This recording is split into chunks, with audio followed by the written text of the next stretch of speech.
What's going on, YouTube? It's Donnie B all day. You see, I'm holding a K-bar in my hand, but it's just for the nostalgia of today's topic. So, today is June 6th, 2019. What that means to us is that this is the anniversary of D-Day. D-Day was June 6th, 1944.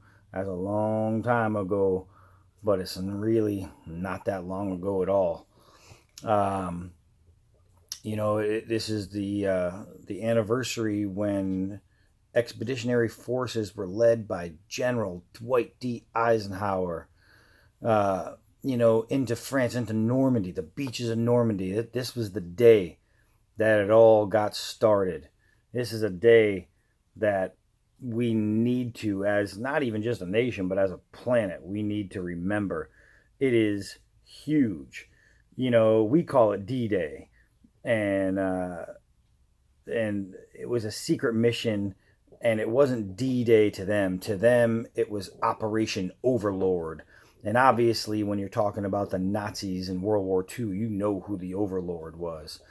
Um, and we call it D-Day, and literally the D in D-Day just stands for day. That's what D in D-Day is. It's just day. And the reason is because there's no other way that you could have explained it back then. It wasn't, Bar Harbor or anything goofy. This is the day that the troops landed on the beaches of Normandy, and it all went down. You know, Before it all got started, they started bombing from the ships around 6 in the morning, and then slightly after that, paratroopers, thousands of them, came flying through the bomb-laden skies on their way to fight these Nazis back and push them back to Germany.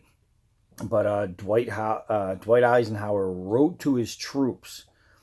He put, you're about to embark upon a great crusade, toward which we have striven these many months.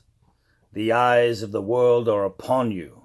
The hopes and prayers of liberty, loving people. How did he put it? The hopes and prayers of liberty, loving people everywhere march with you. It's cool, man. It's cool. So he writes this, then everything just gets kicked off, and it wasn't even the June 6th. I don't even think was the original day. I believe that weather had screwed things up and gave him a temporary hold. So who knows? D-Day could have been on the 5th, and on the 5th things might not have gone like they planned, and we might be having a very, very different conversation right now. We might be like, 9, come on.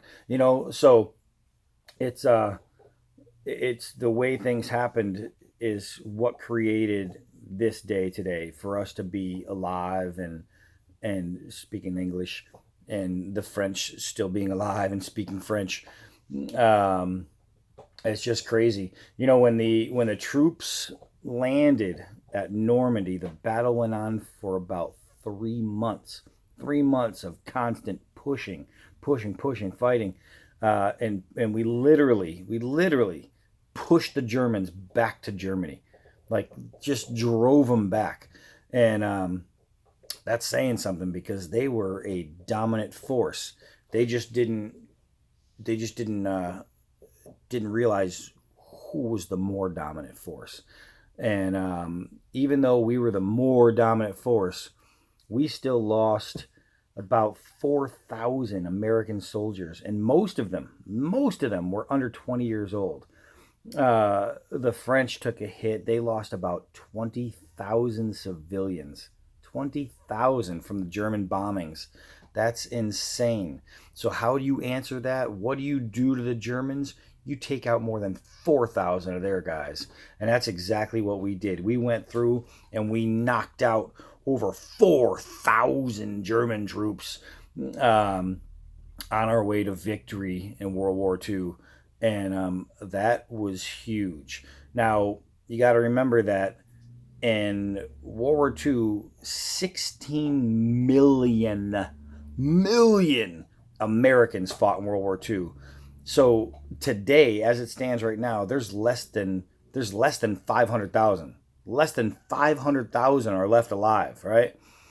Um, and statistically speaking, through the VA, they say it's about around 348 World War II soldiers die every single day. Every day we lose about 348. So when you see one, thank one. If you have the chance to sit down with a World War II vet and just pick his brain and talk to him, remember, man, these conversations aren't going to last forever. You know what I mean? You're not going to have the ability to sit down pretty soon with any of these guys and have an actual conversation with them. So respect these guys. If you see a World War II guy, you see the hat or whatever, talk to him. Talk to him. If you're at a like a soldier's home, talk to him. Just get what pretty soon you're never going to be able to get again. You know what I mean? Because eventually they're all going to be gone. You know what I mean? It's going to be within the decade. There will be no more. There will be no more. Within 10 years, there'll be no more World War II vets. And that's pretty crazy, man. It's sad. That's our greatest fighting generation, and these guys are on the way out. They're on the way out. So respect it. Today, the anniversary of D-Day, the anniversary of storming the beaches of Normandy and defeating Adolf Hitler in this Nazi German army.